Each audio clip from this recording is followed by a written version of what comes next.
Big 12 honeymoon lasted this long.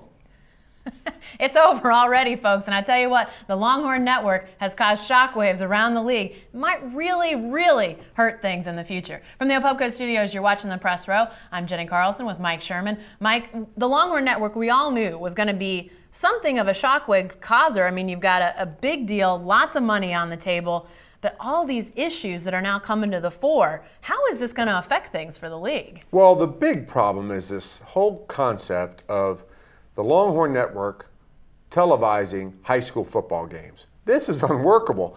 I can't imagine who floated that out and thought it would fly. Dan Beebe's come along and raised some questions about it. You got the A&M crowd really raising questions about it, talking about whether it's unworkable. There's again all these whispers about, hey, maybe we might just go move to the SEC.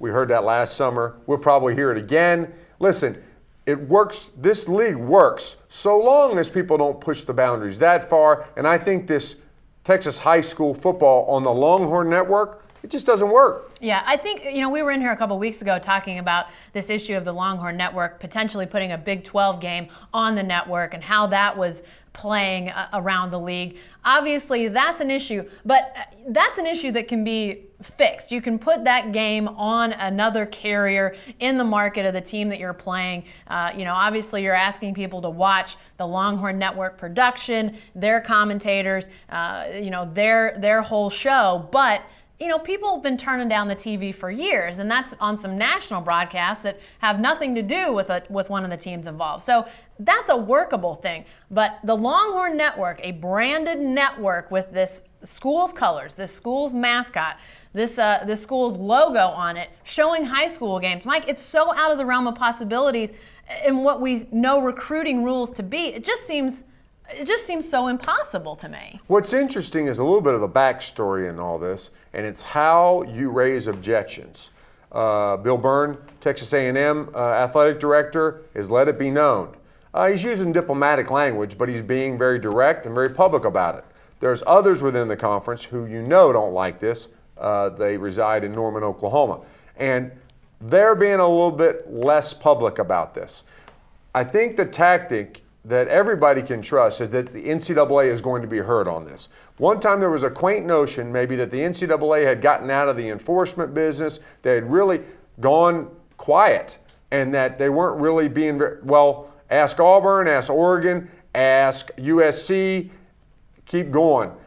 The NCAA is showing its teeth again, and the NCAA could come in and play the heavy here, which would allow Texas A&M and Oklahoma to sort of at least maintain an aura of peace within the conference, knowing full well that the NCAA is going to say, you got to be kidding me. Yeah, and I think the NCAA ultimately will say you can't do this. I mean, like I said, there are just so many issues when it comes to recruiting. I mean, a school can't even mention a recruit's name until they are signed on the dotted line. A coach can't mention them publicly. You can't put them on your website. There can be no link between school and recruit until they are actually signed with that letter of intent. So you mean to tell me with all of that very specific, very restrictive legislation that's out there in the NCAA, now they're going to allow a network that's been branded by one of the institutional schools involved in all this to allow high school games to be broadcast? I can't imagine the NCAA is going to do this. It may take you may have to have a stay on something, you may have to have some emergency legislation, but I just ultimately can't see how this is going to pass muster with all the other recruiting restrictions that are out there. But it has caused shockwaves in the Big 12. You've got a lot of people talking. Yeah, that honeymoon that we thought was going to maybe last a little while, it's over. Hey, stay with the best coverage team anywhere at newsok.com and every day in the Oklahoman.